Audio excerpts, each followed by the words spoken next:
Hey everyone, today I wanted to discuss the 4K Gamer Pro by Photofast, as it is a device that promises to upscale the native image resolution your Nintendo Switch is outputting, whatever that might actually be. Most of the time it's actually 1080p, and upscale that very image into native 4K. So this is something that caught my eye. I decided to reach out to them. They provided me with a review unit, and thankfully after a little bit of tweaking on my end, I actually had to get my hands on a 4K capture device to be able to capture raw Nintendo Switch 4K gameplay. Thanks to the Asus TUF CU 4K30, I'm finally able to actually speak about this device and give my opinions on it, and more importantly, talk a little bit about the direct contrast that it has with the mCable / mClassic as well, which we will be doing at the back end of this video.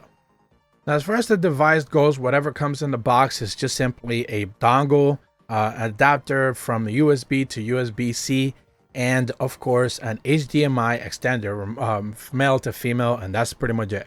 The basic thing you need to know when you're trying to connect it is to simply make sure you connect this device directly into your Nintendo Switch. That's why the HDMI adapter is there, since it's rather big, so it's most likely not going to fit inside your Nintendo Switch dock. From then on, you can choose to actually connect any sort of capture device that will be able to capture 4K images, or if you're actually going to use an mClassic or an mCable, you connect that afterwards, and from that device, you connect it directly to your TV, your display unit, monitor, whatever it might be. Now, there's 6 things that they originally promised in their Indiegogo campaign back when they were crowdfunding it. Basically, the 4K Ultra HD output image, which is 100% accurate. The 3 adjustable enhancements levels, which you're going to be talking about in a bit, but that's also accurate. They talk about 60 FPS, no latency, and no FPS drops, and this is something that you can easily confirm by just playing like a rhythm game or something like that. And I've been able to play Project Diva Mega Mix on the Nintendo Switch multiple times with this device, and that is completely accurate. You just don't necessarily see any sort of input delay being happening. Another thing that they also promise is the enhanced depth of field. I'm not necessarily too sure that one's too accurate, but it's most likely on a game-by-game basis. The image sharpening is of course 100% accurate, because that is literally one of the things you should be able to see on the image right away. And lastly, the intense color processing is another one of those things that is on a game-by-game basis, but most likely you're going to see things like colors being sharper and pop a little bit more than the native Nintendo Switch output. Now, one of the things that I want to make very clear is that pretty much every little gameplay that you have been seeing already in this video is just directly 4K, directly out of the box, specifically from this device. I have not post-processed, upscaled it to 4K or anything like that. That is directly what you're able to see. And essentially, if you are used to playing just the Nintendo Switch without any sort of other adapters like the mCable or the mClassic, what you're going to notice is that the image just looks way sharper than before, and of course is now native 4K.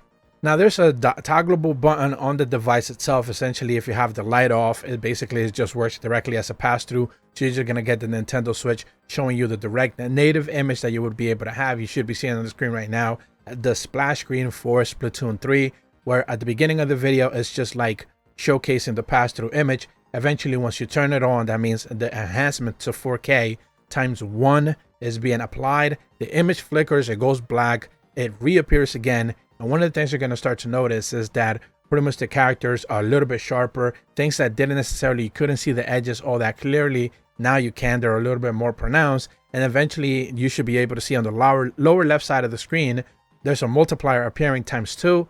That should be able to show you that at that point in time, the ×2 enhancement is applied. Things just become a bit more sharper than before. And then once you do it again, that's the third toggle that you have. You end up getting a 4 times sharpness kind of boost happening. And I think at that point, it just becomes complete overkill. So you should be seeing on the lower left of the screen, pretty much all those, every time that I actually applied it, it just kept getting enhanced and sharper each one of those times. Now, as someone who's used to watching and playing games on my 4K display, I have a LG C1 with the mClassic. That device does the direct opposite of what this one actually does. All it does is basically smooth out edges. It doesn't necessarily get fully rid of jaggies, but it just smooths out edges, so you don't necessarily have to deal with that.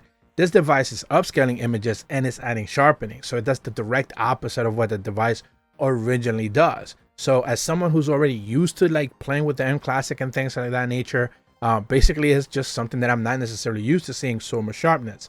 So it's going to be one of those things that you're either used to playing your games on the Nintendo Switch natively, and now you can in 4K, but with the understanding that you're going to have more sharpness, and whether that's something that you want to have or not is entirely up to you. You still have that toggleable 1, 2, or 4 multiplier that you can have, but at the end of the day, that's entirely up to you. If you don't like too much sharpness, and then you can stick to the mCable, you can stick to the mClassic with the understanding that you're still not getting a 4K image. Remember that the mClassic only upscales to 1440p on a monitor display. It doesn't upscale on an actual television. That is one of the biggest drawbacks that that device has. And just for context, if we try to like daisy chain a 4K Gamer Pro and an mClassic together at the same time, the mix, you'll get again end up getting like mixed results. You do end up getting the 4K image.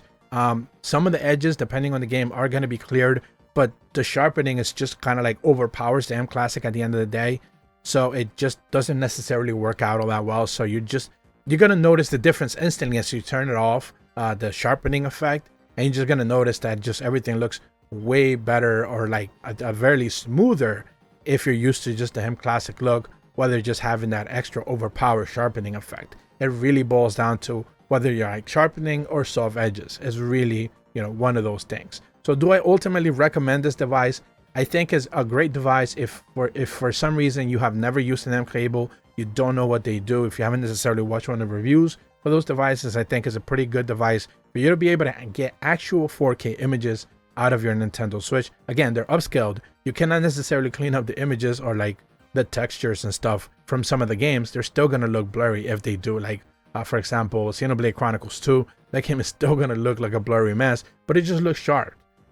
And that's really a look that, whether you like it or not, that's just something that you can't necessarily escape, but at the very least it's in 4K. On a television display, is going to look good depending on how you have your TV set up, but it's ultimately a personal choice. Whether this actually is better than mCable, I don't know, because they're a direct contrast to each other. Like I said before, this one's a sharpening, the other one's a smoother. So it really boils down to which look you want to have for both of your games. And it doesn't necessarily seem to work relatively too well on like retro games, for example. Like I didn't really see, like even the example that I showed there, Octopath Traveler, for example, it didn't necessarily look all that different. The game looked sharper, but I'm not necessarily sure I want over sharpness in my old retro games, even if it's the HD 2D kind of look. So it really boils down to, again, personal choice and whatever perceived motion effects you end up liking over. So once again, I'd like to thank Photofast for providing me this review unit. I certainly have had a pretty interesting time checking it out. And because of that, now I actually ended up buying a brand new capture device, so I can actually capture gameplay in 4K on my Nintendo Switch, which I'm not necessarily sure how often I'm going to be doing that, but it's interesting to have that choice nonetheless. If you're brand new to my channel, be sure to leave a like and subscribe, hit the bell to receive notifications when the videos go up, and as always, thank you so much for watching. See ya.